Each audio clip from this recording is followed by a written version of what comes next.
In this lesson, I'm going to show you how to use the bridge tool, or otherwise known as a stencil maker, on the selected objects within the designing area of the software. So, to begin with, let's type in some numbers that we wish to use as a stencil for a sign, which will be used to paint a carparks number.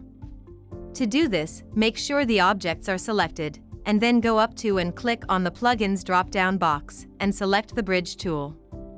Now, the selected objects will appear in the Bridge tool, as we can see here.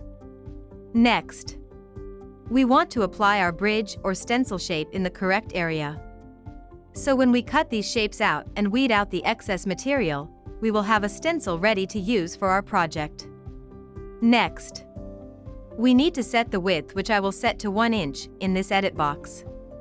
Next, I need to position the mouse cursor where I wish to begin and draw out the shape like this.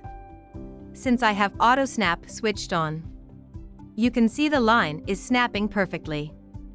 I can also position the whole line to where it needs to be.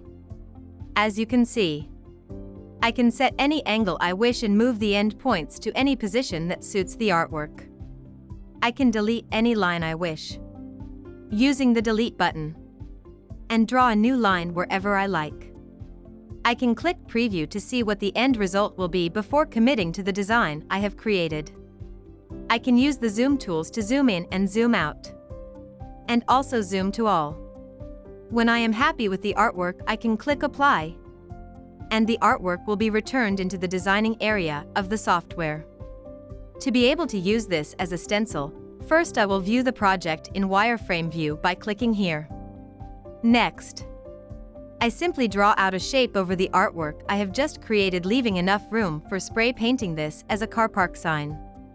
I then select all the artwork together. Next, I go up to the curve menu and click on it. Next, I click on Combine. This creates a single shape that can be sent to my cutter to be cut out and then used as a stencil on my project.